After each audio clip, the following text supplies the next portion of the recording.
নানুরের পাপুরি গ্রামের শান্তিপূর্ণ পরিবেশে পালিত হলো ঈদ উল আজহা। একসাথে খুশির উৎসবে মাতল গোটা গ্রাম। শামিল জেলা সভাধিপতি কাজল শেখ। সারা বিশ্বের মুসলিম সম্প্রদায়ের সঙ্গে তাল মিলিয়ে বীরভূম জেলার পাপুরি গ্রামেও ধর্মীয় উৎসাহ এবং ঐতিহ্য মেনে পালিত হলো ঈদ উল আজহা, যা বকরি ঈদ নামেও পরিচিত। শুক্রবার সকালে এলাকার মানুষ ঈদগাহ ময়দানে একত্রিত হয়ে আদায় করেন পবিত্র ঈদের নমাজ। প্রথা অনুযায়ী নমাজ শেষে একে অপরের সঙ্গে কোলাকুলি ও শুভেচ্ছা বিনিময়ের মাধ্যমে সম্প্রীতির বার্তা ছড়িয়ে দেন সকলে। এই বিশেষ দিনে পাপুরি গ্রামের মানুষদের সঙ্গে ঈদের আনন্দ ভাগ করে নিতে উপস্থিত ছিলেন বীরভূম জেলা পরিষদের সভাধিপতি কাজল শেখ। তাকে ঘিরে গ্রামের ছোট থেকে বড় সকলের মধ্যে দেখা যায় এক বিশেষ উচ্ছ্বাস। দিনভর চলে কোরবানির নিয়ম পালন, আত্মীয় স্বজন ও প্রতিবেশীদের মধ্যে ঘরোয়া পরিবেশে খাওয়া দাওয়া ও উৎসবের আনন্দ। শিশুরা নতুন পোশাক পরে গ্রামের অলিতে গলিতে মেতে ওঠে খেলাধুলো ও খুশির হুল্লোড়ে। পাপুরি গ্রাম যেন এই দিনটা হয়ে ওঠে সম্প্রীতির এক উজ্জ্বল দৃষ্টান্ত। ধর্মীয় উৎসব হলেও তা আজ হয়ে উঠেছে সামাজিক মিলনের এক উপলক্ষ।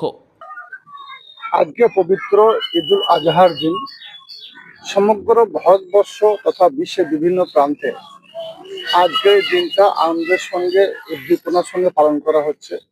আজকের এই দিনে ইসলাম ধর্মে বিশ্বাসী সমস্ত মানুষকে পবিত্র আজকের এই দিনে প্রীতি, শুভেচ্ছা, ভালোবাসা এবং অভিনন্দন জানাচ্ছি। সঙ্গে সঙ্গে আমি বঙ্গবাসী, বাংলায় বসবাস করি। বাংলা রাজ্য সরকারের যে নির্দেশগুলো আছে সেগুলো সকলকে পালন করার জন্য রিকোয়েস্ট করব।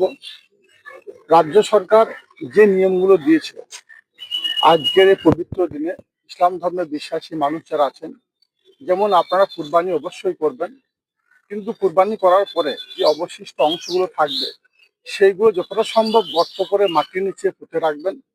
কারণ এখান থেকে কোনো দুর্গন্ধ যেন না ছড়ায়, সকল লক্ষ্য রাখার অনুরোধ করবো। সঙ্গে সঙ্গে আমার যারা ইয়াং জেনারেশন ভাইরা আছে, যারা নবযৌবন আছে, এই খুশির দিনে অতি উৎসাহিত হয়ে মোটর বাইক বা চার চাকা গাড়ি নিয়ে এই গ্রাম থেকে সে গ্রাম অবশ্যই যাবেন, আনন্দ করবেন, কিন্তু সেটা নিরানন্দের কারণ না হয়ে দাঁড়ায় অতি দ্রুত গতিতে গাড়ি চালাবেন না। তাছাড়াও আমরা বাংলার বুকে সাম্প্রদায়িক সম্প্রীতি বজায় রেখে চলি। তাই যারা কুরবানি করছেন তাদের উদ্দেশ্যে একটাই বার্তা, রাস্তার ধারে বা কোথাও কুরবানি করবেন না। যদিও করতে হয় তাহলেও সেটাকে পর্দা আড়ালে করার জন্য সকল অনুরোধ করবো। সঙ্গে সঙ্গে সকলে ভালো থাকুন, সুস্থ থাকুন। সকলকে আরেকবার প্রীতি, শুভেচ্ছা, ভালোবাসা জানাচ্ছি। বঙ্গজননী বাংলার মা, মাননীয় মুখ্যমন্ত্রী মাননীয় মমতা বন্দ্যোপাধ্যায় এই বাংলার বুকে হিন্দু, মুসলমান, শিখ, খ্রিস্টান, ইসাই সমস্ত সম্প্রদায়ের মানুষকে এক ছাড়া করে রেখেছেন। সর্বতই ইসলাম ধর্মের বিশ্বাসী মানুষদের কাছে আমার আরেকবার আবেদন, করজোড়ের আবেদন, সম্প্রীতি বজায় রেখে আমরা চলবো, চেষ্টা করব। ভালো থাকুন, সুস্থ থাকুন। ধন্যবাদ। বীরভূম থেকে কার্তিক ভান্ডারীর রিপোর্ট, সোনার বঙ্গ নিউজ।